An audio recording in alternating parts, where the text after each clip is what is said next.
warahmatullahi wabarakatuh. Halo Sobat CJ. Selamat datang di video kami tentang alokasi dana. Kelompok kami akan menjelaskan tentang kegiatan alokasi dana yaitu kredit. Mari kita jelajah bersama bagaimana alokasi dana melalui kredit dapat memajukan usaha, investasi, dan kegiatan lainnya. Simak penjelasan lengkapnya dalam video ini.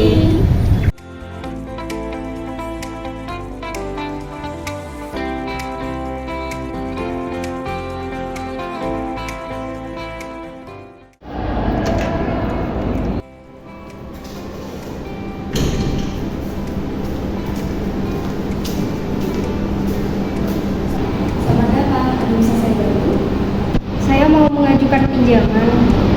Baik, Ibu, kalau boleh tahu pinjamannya untuk apa ya? Untuk modal usaha. Baik, kalau gitu saya bisa cek data diri.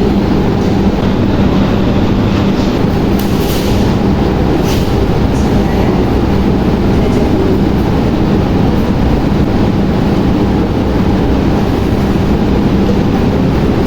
Ini data dirinya. Ini diisi dulu ya.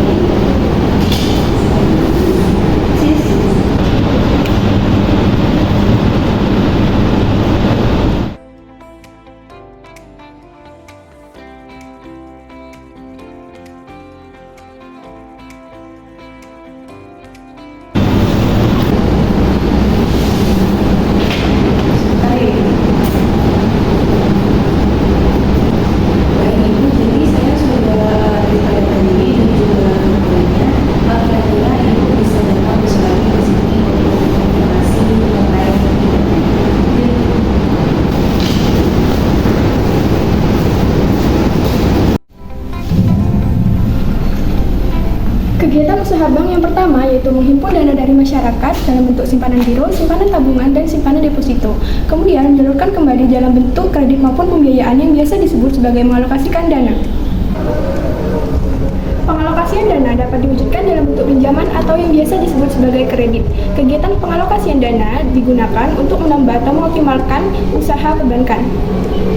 Kredit atau pembiayaan merupakan suatu penyediaan dana atau uang oleh lembaga keuangan sesuai dengan kesepakatan minjam-peminjam antara bank dengan pihak lain atau pihak ketiga dengan pihak peminjam wajib membayarkan utangnya sesuai dengan ketentuan tenggat waktu yang telah ditentukan dengan pemberian bunga.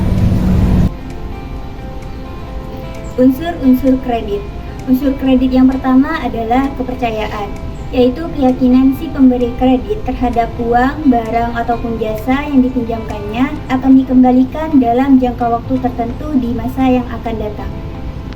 Unsur yang kedua adalah tenggang waktu, yaitu suatu periode atau jangka waktu yang memisahkan antara pemberian prestasi dengan kontraprestasi yang akan diterima di masa depan.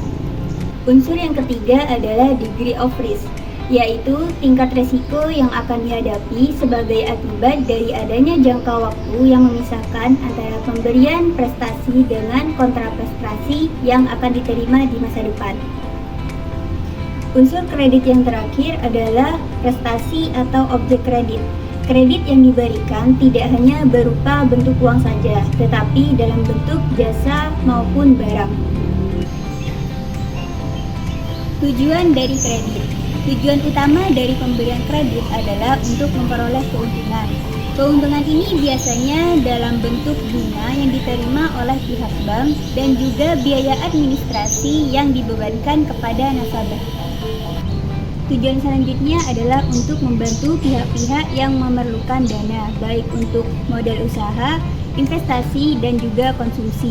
Jadi, pihak penerima dana akan dapat mengembangkan dan memperluas usahanya. Tujuan lain dari pemberian kredit adalah untuk membantu pemerintah di berbagai bidang. Bagi pemerintah, semakin banyak dana kredit yang disalurkan, maka akan semakin baik, karena akan ada kucuran dana untuk peningkatan pembangunan di berbagai sektor, terutama sektor real.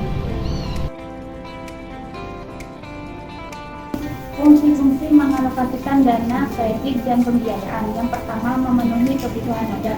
Mengalokasikan dana kredit dan pembiayaan bagi modal bisnis untuk membiayai proyek dan kegiatan tertentu. Yang kedua, mendorong pertumbuhan ekonomi dengan mengalokasikan dana kredit dan pertumbuhan kepada individu dan bisnis untuk potensi pertumbuhan ekonomi. Yang ketiga, mengakses pembiayaan, mengalokasikan dana kredit dan pembiayaan bertujuan untuk pembiayaan yang dibutuhkan. Yang keempat, mengurangi risiko. Proses ini dapat meningkatkan suku bunga. Yang kelima, mendorong inovasi dan pengembangan. Dana kredit dan pembiayaan dapat digunakan untuk mendorong inovasi dan pengembangan. Prinsip 5C 7P. Prinsip 5C yang pertama, karakter, kepribadian atau reputasi calon peminjam. Yang kedua, kapasiti, kemampuan calon peminjam dalam mengembalikan pinjamannya. Yang ketiga, kapital, jumlah kekayaan atau aset yang dimiliki calon peminjam. Yang keempat, condition, kondisi atau situasi pasar yang berpengaruh terhadap calon peminjam. Yang kelima, kolateral, aset atau jaminan yang diajukan oleh calon peminjam.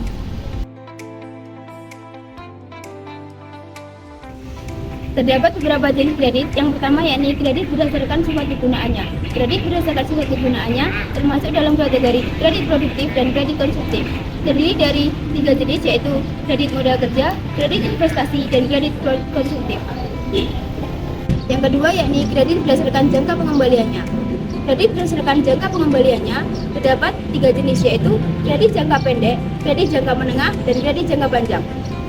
Kredit yang ketiga yakni kredit berdasarkan pemberian. Kredit berdasarkan pemberian yakni berdasarkan mekanisme yang berlaku. Terdapat 3 jenis dalam kredit ini. Yang pertama yakni kredit askep, kredit pembeli, dan kredit penjual. Selanjutnya yang keempat yakni kredit berdasarkan sektor perekonomian. Kredit berdasarkan sektor perekonomian bertujuan untuk meningkatkan produktivitas sektor-sektor perekonomian yang terdiri yakni kredit pertanian, kredit perindustrian, kredit pertambangan, kredit ekspor impor, kredit koperasi, kredit profesi, kredit perumahan. Selanjutnya yang kelima yakni kredit berdasarkan bentuk jaminan. Kredit berdasarkan bentuk jaminan ada 4, yakni seperti orang, barang, dokumen, dan efek.